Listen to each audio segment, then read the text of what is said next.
ګران کتونکو تېره ورځ ما یو ویډیو کړی و هغه لکونو ته ورسېدله ولې ورسېدله چې هغه ویډیو کې د زنانه شکل تاسو ته ډېر کولو په نظر راته او ما هغې کې ویلو چې په ایمان ووایه چې تاسو کوم قسمه ویډیو ګورئ خو دا ویډیو دا حقیقت ده خیر دی نن سبا خلک دغه شانتې ویډیوګانې ګوري دا څوک ته دا د کوم ځای وه چې هم ته ونه مختلف کمنټس پرې رالل لکه هغه تصویر ریل او دا واقعه چې کومه ده څه 11 کاله مخکې غالبا چې شوي وه ډېر ملګرو وي چې دا په افغانستان کې شوي وه د واده په شپه باندې د دغې زنانه قتل شوي وګورئ کتونکو دا کوم تصویر چې تاسو وینئ دا د سرګودې دی او دا نن سبا په ټول پاکستان کې دا صورتحال روان دی خو چا کره کور کې خدمتګاره ماشومه وي په هغې تشدد کېږي ظلم پې کېږي زیاتي ترې کېږي ډیمانډونه ترې کېږي خو زموږ په پښتونخوا کې وي خو په نورو صوبو کې وي خو چونکې دا د پنجاب صوبې واقعه ده نو دا زنانه دا د کور واحد کپیله وه او دې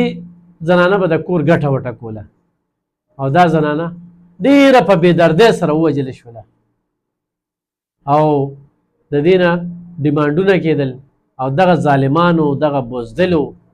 دغه بېغیرته خلکو د دې سره جنسي تېری کړی دي نو ډېر زیاتې ورسره کړی دي او دغه شانتې زموږ په دې معاشره کې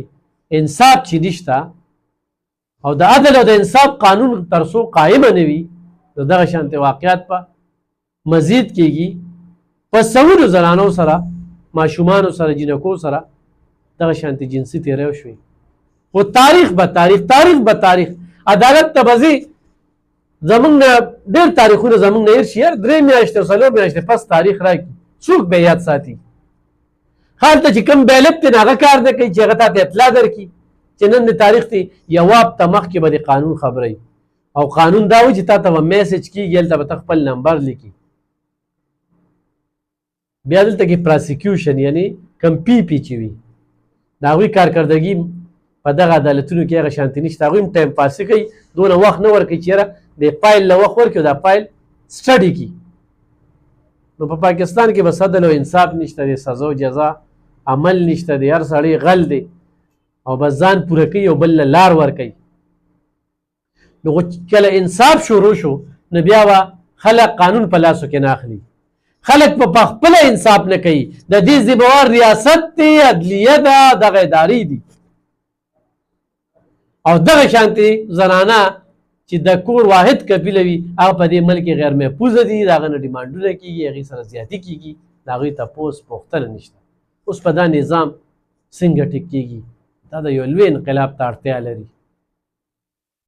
اوس هم وخت دی چې ریاست په دې باندې کار وکړي چې کوم کس کار نه کوي خپلې ډیوټۍ سره مخلصه نه وي په هغې انکوایري منکوایري مه کېنوه کور ته لېږه برخاست کوه دنیا خلک بېروزګاره دي په دې ملک کې ماسټر یې کړي د هغوی نه په تعلیمونو کې ډېر ښه دي بېروزګاره ګرځي د ټاټکي مزدوري کوي ګاډۍ چلوي فروټ خرڅوي دلته کې دا نوکران چې کوم دي نو په پوزه مچ نه پرېږدي رشوت اخلي د رشوت بازار دلته کې ګرم دی په هره محکمه کې خو CNW ده خو ایریګیشن دی خو پبلیک هیلث دی خو بیت المال دی خو زکات دی کومه محکمه زه تاسو ته وښیم خو اکسایز دی پولیس خو په ټول پاکستان کې په ټاپ نمبر دی په ټول په نړۍ کې چې کوم دی نو زموږ د پاکستان پولیس چې کوم دی هغوی خو ایواډونه واغستل په کرپشن کې دا ټول د انصاف دغه خبره ده چې انصاف نه میلاویږي بس پیسې ورکوه او زیات نه زیات خو چې کوم دی نو بس مرګونه کوه تفتیش والا خوشحاله ساته هر څه ټیک ټاک ګرانو کتونکو دا اټل حقیقت دی بله په یو ګروپ کې خبره کوله یاره وي